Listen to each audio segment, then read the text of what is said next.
Aquí me veis bien, ¿no? Bueno, muy buenas noches a todos y a todas. Muchísimas gracias, José Luis, por tan cariñosa presentación. El cariño con esta casa es mutuo.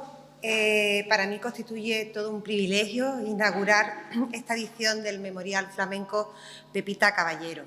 Gracias por la invitación, gracias a su presidente, Emilio Fernández, a toda la Junta Directiva, a los socios, gracias, José Miguel Acal, y gracias, José María Segovia, por todo lo que me has enseñado y lo que me has regañado con tanto cariño.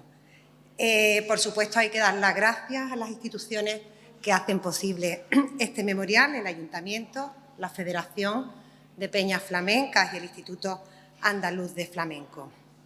Estoy encantada de estar en vuestra tierra, en esta maravillosa Carmona.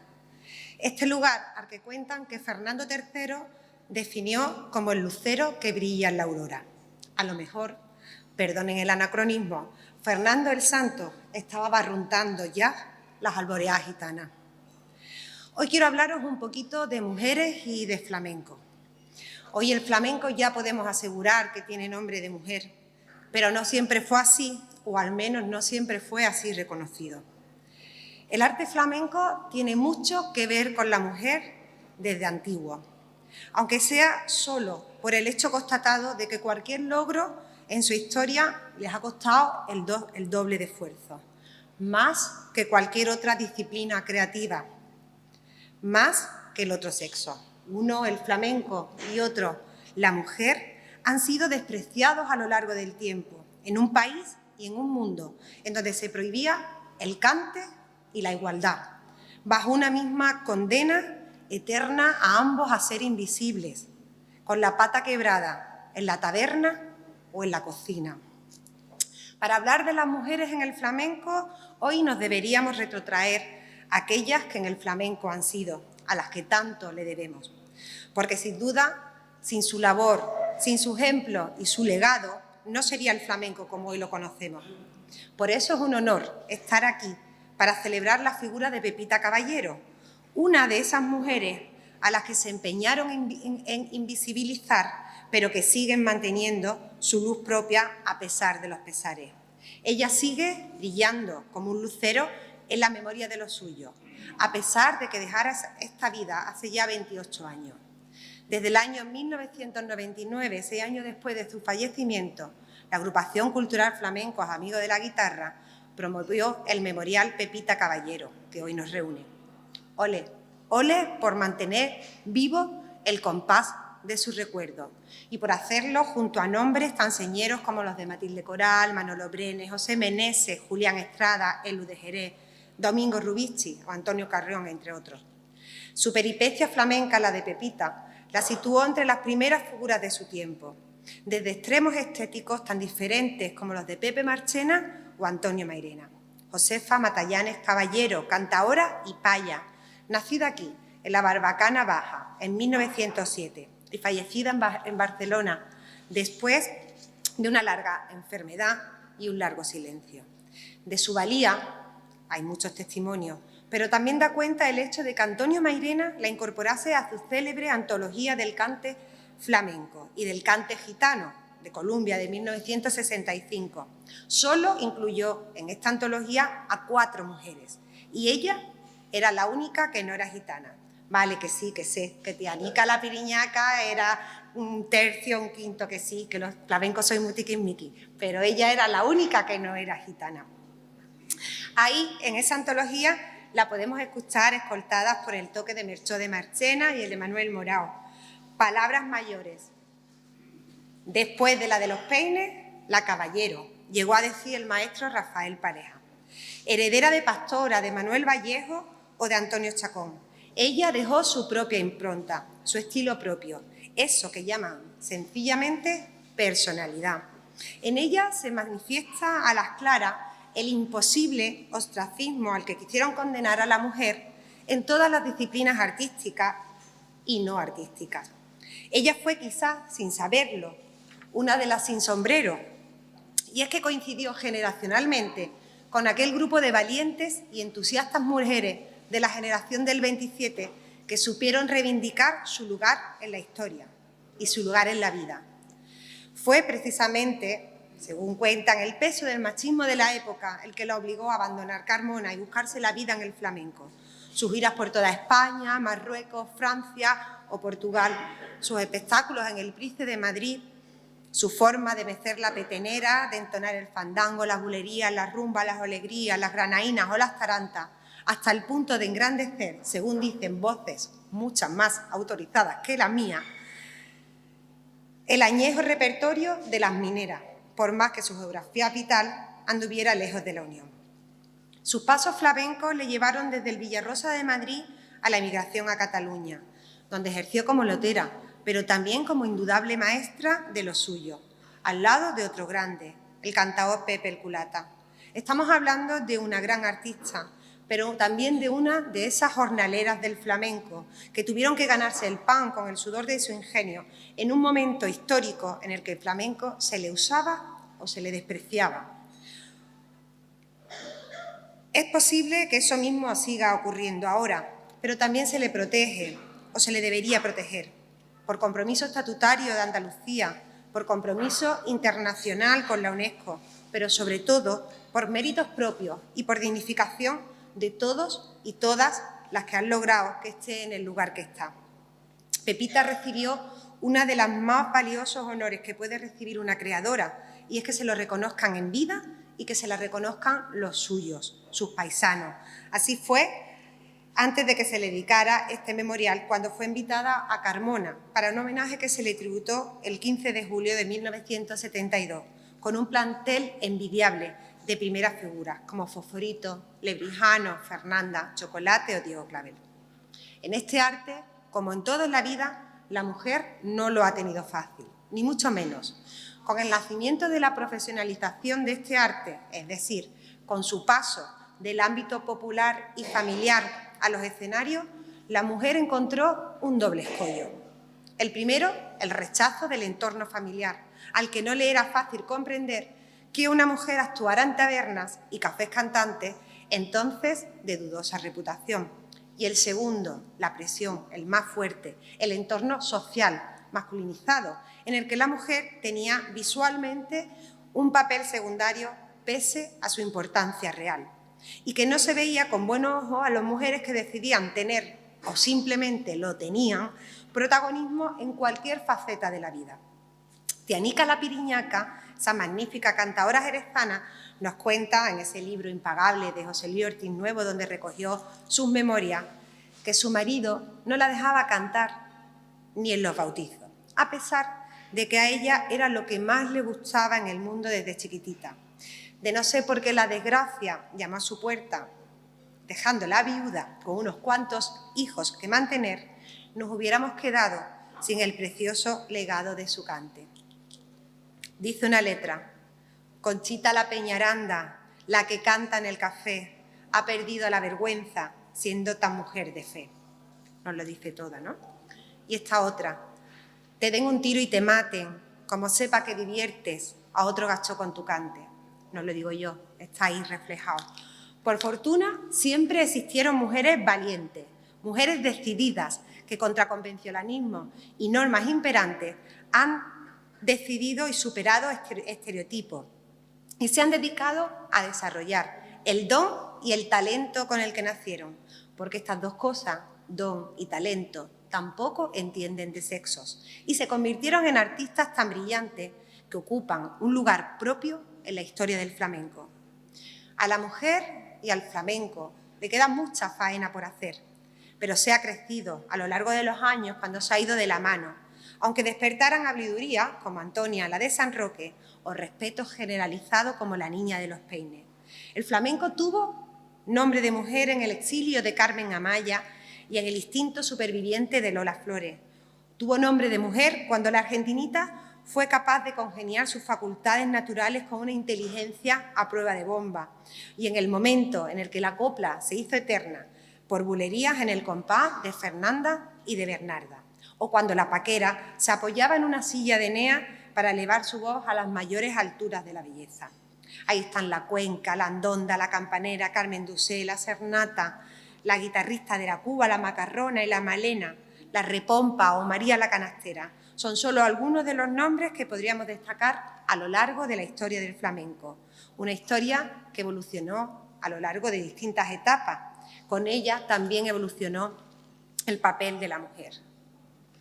No se entendería el flamenco tal y como en la actualidad lo conocemos y lo concebimos sin el papel de la mujer, en una doble vertiente, como transmisora oral del conocimiento y como profesional y protagonista en primera persona del hecho flamenco. Aunque muchas estaban relegadas al ámbito doméstico sin trascender a lo profesional, el papel de la mujer en la transmisión oral ha sido fundamental. En esas casas cantaoras donde el flamenco formaba parte de la vida cotidiana. Esos patios donde se han engrandecido la cultura flamenca de muchos artistas y que de alguna manera estaba reconocido en sus propios apodos. Pepe de la Matrona, Currito de la Jeroma o el propio Paco de Lucía. Decía Camarón, por poneros solo un ejemplo, que todo lo que sabía del flamenco lo había aprendido de su madre, Juana. Y ahí están ahora y para siempre Matilde Coral, Cristina Hoyo, Esperanza Fernández, Carmen Linares, Sara Vara, Era Yerbabuena. Podríamos pasarnos toda la noche nombrando todas las grandes que están hoy. Y muchas más mujeres que cantan y que bailan, y algunas incluso se atreven, según algunos, a tocar la guitarra, sí, señores, terreno vetado para la mujer y que la historia del flamenco nunca tuvo un hueco para ella. Todo tiene una explicación. En los cafés cantantes donde comenzaba la profesionalización del flamenco, los guitarristas solían ser también los jefes de cuadro, es decir, tenían el poder de la gestión, una posición de las que las mujeres quedaban sistemáticamente excluidas. Esta era la principal razón, subraya Cristina Cruce, de que apenas hubieran mujeres tocadoras y no las motivaciones corporales más o menos peregrinas que a menudo se han esgrimido, como que las mujeres no pueden ser guitarristas porque tienen las manos pequeñas o porque sus características anatómicas hace que les resulte mucho más difícil adaptarse a las posiciones que exige la ejecución de este instrumento. Motivaciones que parecen ignorar que en las tradiciones populares y folclóricas de las que bebe y contra las que a la vez se revela el flamenco, había muchas mujeres guitarristas. De hecho, en la etapa más temprana de este arte aún encontramos casos más o menos conocidos de mujeres tocadoras. María Valencia la Serrana, Anilla la de Ronda, Tía Marina Bichuela.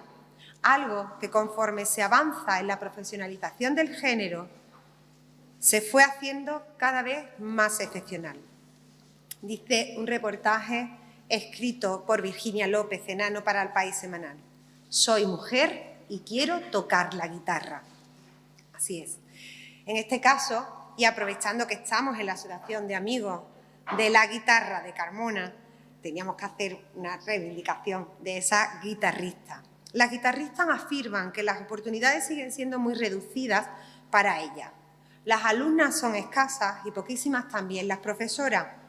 En Andalucía, esa cuna del flamenco, hay 68 docentes de guitarra flamenca que dan clases en conservatorios profesionales y superiores. Solo 6 son mujeres, una de cada 10. Laura González, una de ellas, enseña en el Conservatorio Profesional de Música de Jaén. Perdón. Y no les sorprende, va a buscar esa agüita que me han puesto aquí tan amablemente.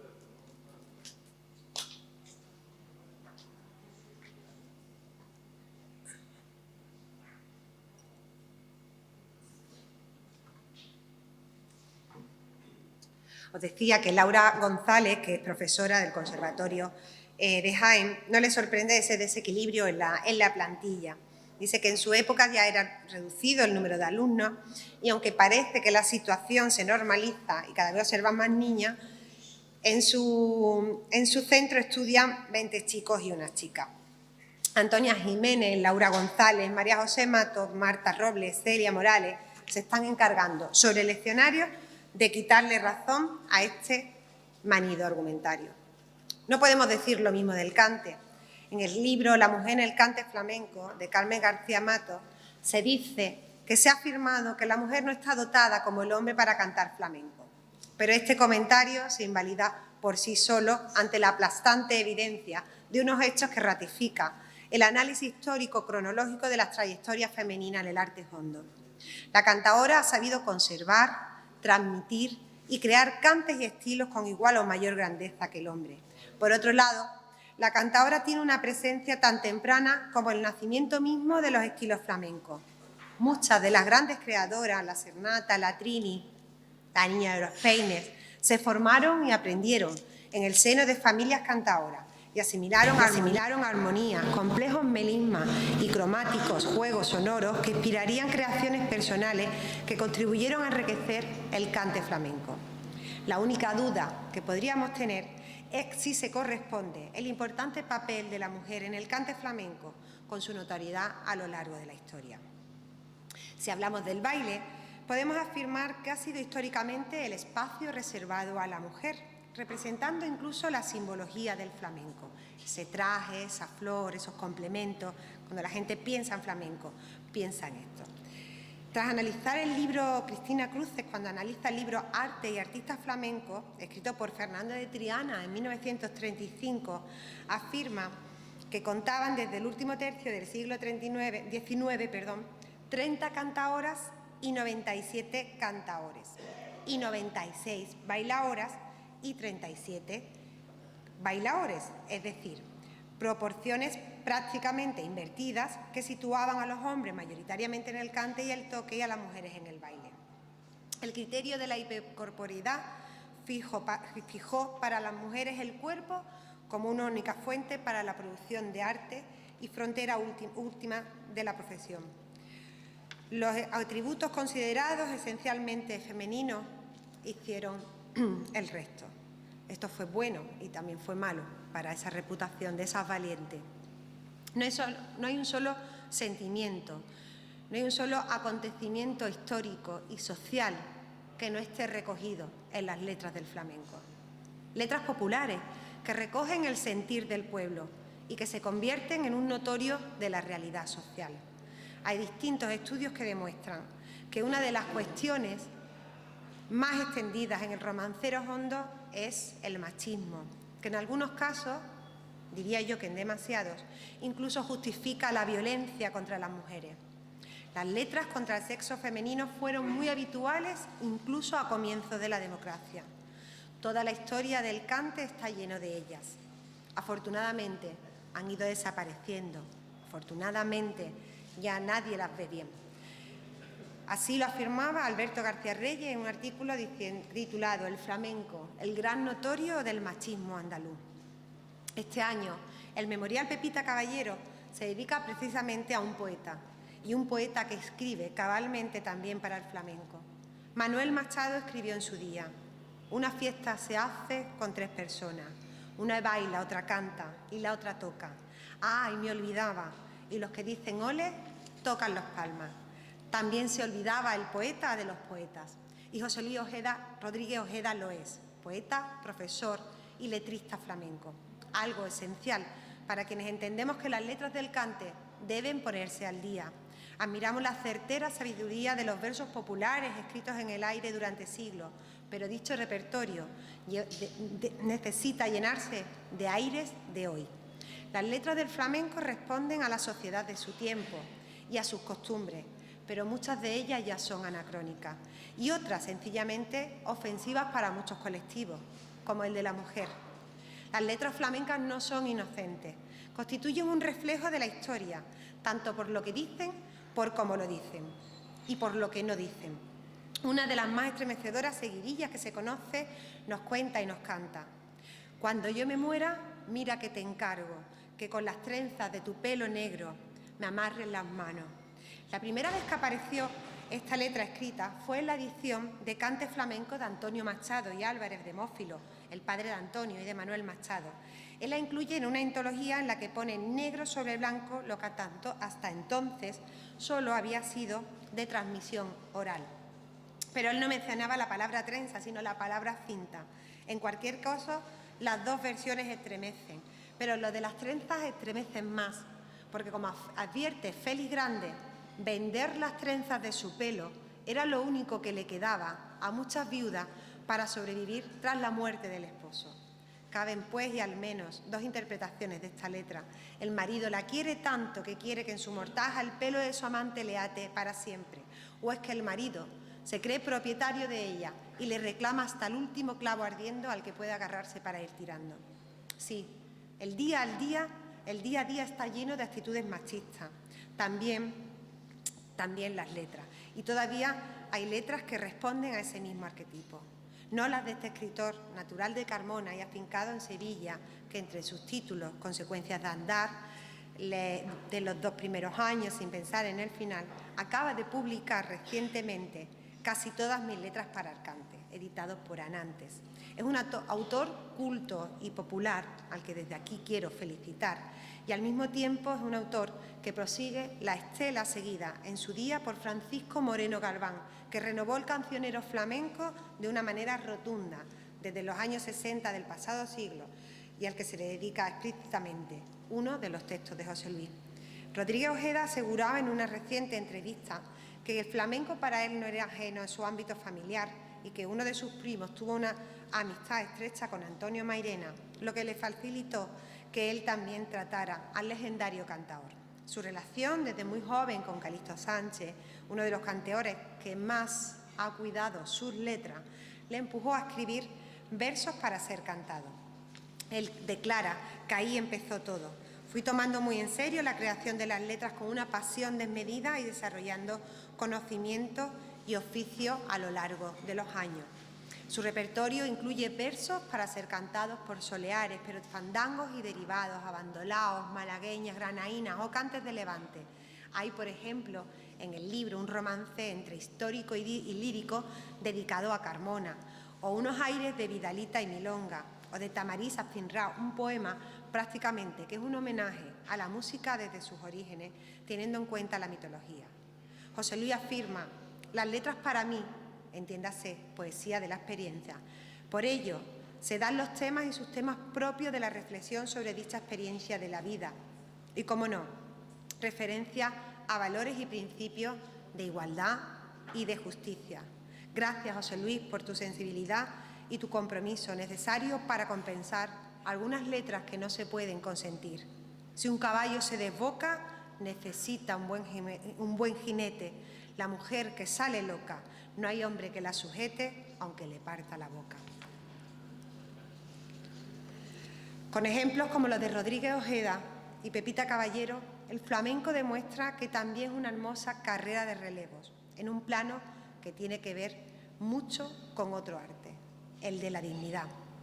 El duende no tiene nombre de mujer, sugería Susi González en su espectáculo sobre Pastora Calván, pero el flamenco ya lleva ese nombre y hace décadas que la mujer supo ponerse flamenca. Queda un largo camino por delante.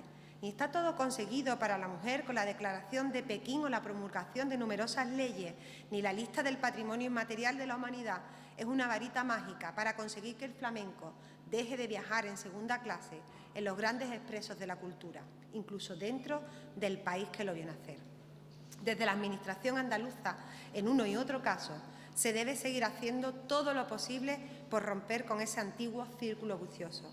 Pero en un caso y en el otro, la sociedad civil tiene la última palabra. Y la sociedad civil sois vosotros y vosotras. Nadie le ha regalado nada al flamenco, ni a la flamenca. El cante, el baile o el toque, a través de sus artistas se ha ganado a pulso su lugar en la historia.